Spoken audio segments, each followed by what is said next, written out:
Baka by this time 3 million na. Oh, in 12 hours yun, ha? Mm. And nakalipas ng isang rekwang Mm. oras, Oo, baka mas malaking 5 malaki, baka million. 5 million na. Mm.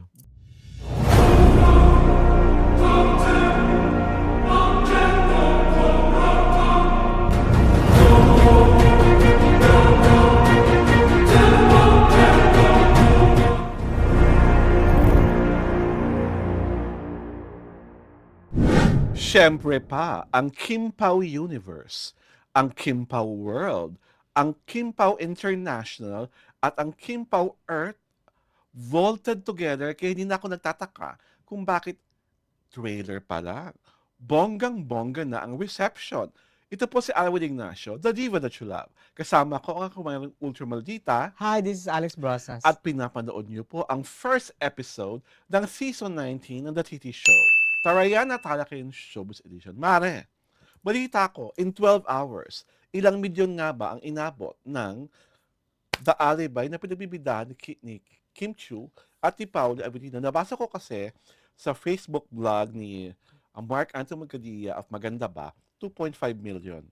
Baka by this time 3 million Oh, na. in 12 hours yun, ha? Mm. And nakalipas ng isang rekwang oras, baka Oo, mas malaking 5 malaki, baka million. 5 million na. Mm. So tingin mo, what was your initial reaction when you saw the video? The trailer? The trailer? It's daring. Mm-hmm. Daring on the part of Kim Chiu. Kim Chiu. Kasi di ba parang bumuburlesque queen ang Oo. drama niya sa buhay? Di ba? Yung Parang pole character niya, dancer oh, na pole dancer na naghuhubad-hubad. guy rating, di ba? Naghuhubad-hubad. Tapos si misteryoso ang role. Si Si Paolo. Si Paolo. Parang bida kontra bida nga, di ba? Oo. Kasi ang nire-request niya, si Kim, yung character ni Kim, ang mag-alibi for him because somebody perished. Parang he got embroiled in a scandal or in a crime, di ba? Crime. Na parang siya gagawing premium suspect. So, that alone is intriguingly increasing the interests of the televiewers. Number 2, you know very well that this love team, Kim Pao, di ba? Everything they touch Turns gold. Di ba? True. Ang una, it was linlang. Pangalawa, What's wrong with Secretary Kim. Pangatlo, yung movie nila na I forgot na basta that movie. That movie, And diba? then now, a new soap. Rarely does it come that love teams have been given 3 or 4 consecutive assignments. Iba yun. History yung ginawa nila. Projects in succession talaga. Oo, talagang chuk, di ba? Ngayon, third, ang maganda sa kanila, they leap from one story to another. Whatever. Walang traces of the past. Walang traces of the past project, di ba? It gives the viewers a better understanding of what they can offer. Kasi, flexible yung yung mga stories na binibigay sa kanila, which allow them to explore acting-wise and make people realize, talaga pala magaling tong dalawang to. Kahit iba to mong role, di ba? Mas complex at complicated ang mga characters na. Ako, what I'm curious about the movie is the fact, number 1, the Lord of Acting, John Arcilla, is there. Oo. As the father of Paolo Avellino, who does not believe in his talent, na kaya niyang patakbuhin ng Cabrera Publications. Yeah. Diba? Number 2, gusto ko lang malaman kung paano lalamun-lamunin ni Paolo Avellino si Sam Milby. Alam mo naman kung Sam Milby, di ba? Aham is aham all the way. Kaka-interview mo sa isang ham, yun ang ham. Lalo na darating na ang panahon ng holiday season, tamang-tama na pag-usapan natin yung ham na yun. Yung isa naman, wood. Hindi wood ba ham. yun? At pangatlo, gusto ko rin kasi ang nagtakabugan ng aktingan dito ay si Sofia Andres at si Kim Chiu. Gusto ko rin makita kung paano tapunan ng alikabok ni Kim Chiu si Sofia Andres na alam naman natin na hamon, na hamon, na hamon, na hamon rin naman. Oh, hindi naman. Talaga ba? Marunong siyang umarte. Kailan? Oo, Saan project mo siya naramdaman? sa Ironheart. Naku, She was there. she was there pero she never made that. Wala siyang kagaya ng mga parang Maurice Racal na or Andre Brunel. Kasi hindi siya nabibigyan ng ganung assignment eh. At ito nga, di ba? Kita Kita-kita mo, dito, baka makita. kita mo naman sa trailer, supposedly, nag-iimpactahan sila ni Kim Chu. But you have not seen the full context of the Oo. scene. Kahit Part hindi, lang yon. kahit pa hindi ko makita ang full context of the scene, there is no hope for somebody like Sofia Andres. Ay, She will Ah. never make it. ay. Si Acting ano ka ba? wise. Aray ko. Di ba? Parang, at excited din ako kung ano daw ni Zhajing.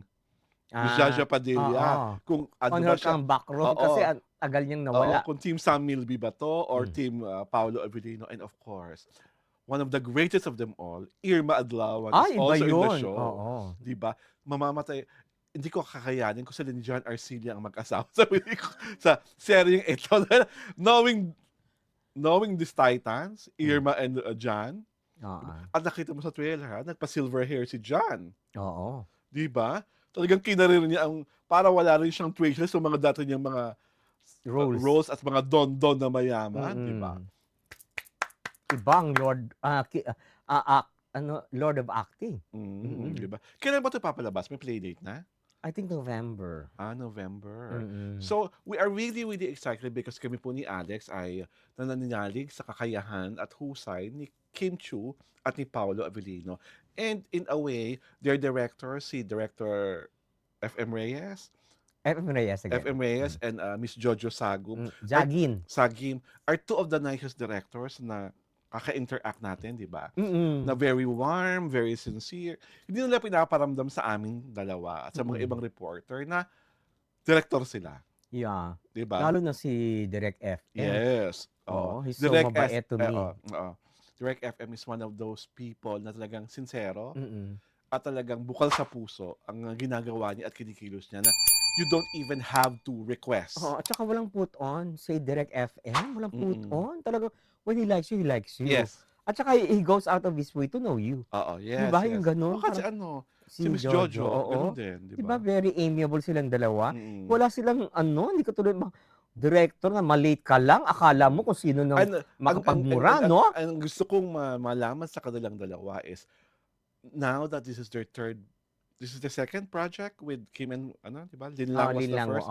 Paano na binali yung dating katao, si Juliana, at yung character niya with this new character? Paano nila ginaid ulit si Kim at si Paolo? Kasi magaling naman silang dalawa. Hindi nga, kasi nga, di ba, kita mo talaga sa trailer na ibang-iba from Linlang. Kasi di ba, they have a different director for What's Wrong and for the movie. So now they're all back together again. I just want to see and want to know gano'n na ba kalaki yung improvement ni Kim at ni Pao now that they're together again, na sila ang nagdidirect. Diba? Kasi that's something nice to know. Kasi syempre, diba, minsan, ang mga artista, pag lagi kayong magkasama, diba, parang minsan, nai-stagnant acting-wise. Pero kasi, alam mo, the greatness of an actor or an actress solely depends on the director. Yes. Ganun lang yon. And I think Miss Jojo and Direk FM are actors-directors talaga. Oo, kasi sila, katulad nung sa sila din si Direk FM nang direct nung nung Saving Grace. Di ba nakita mo kung paano niya pinaiyak yung bata, ang galing-galing, in-extract niya talaga, di ba? Yung ganoon. Kumbaga, they complement each other. Etong tandem nila Kim at Pao at saka ito si Direk Direk FM FM at saka Direk Jojo, they're perfect to a T. Di ba? Talagang, when they work, they really work. Wala kang makikitang di ba? At in fairness si Kim Chu, so may sensual siya dito, di ba? Oo nga, parang may mga parang pole dancing at taking off her. May level of sensuality na ang kanyang ang kanyang pag-imbay. Iba ng pag-imbay niya, pati paggalaw ng balakang. Talagang talaga napansin mo siya. It's really, di ba yung movement niya was all woman. Mm. Wala na yung traces of Kim na pa-sweet, pa-girl. Oo. Tapos, lutan yung hair. Tapos talagang, tapos yung facial expression ni Paolo, nung una siya nakitang parang umiimbay-imbay ang balakang niya at gumigiling-giling, parang feeling mo nawe-wet na si Paolo. Ay! Magulo ka naman, wet! Ano ka ba? My God! Parang may mga ugat siyang dagngalit. Ay. Di ba? So? Tapos may parang pumulandit na agad. Why is your interpretation always lean on sexuality? Well, because I'm a very sexual person. Oh my God, Alam mo magkakape na nga naman yan. muna ako. Hey, Charot. Jojo! Ay, Iba ka na. binati niya naman ang mga lalaki. Oh my God! Ay, nako. Basta, we here at the TT Show are so excited sa paparating na The Alabay. Ipapalabas ngayong November sa Prime Video. Tama ako, Mars? Of course. Tsaka, Diba? we will get to see them. Charot. Yes.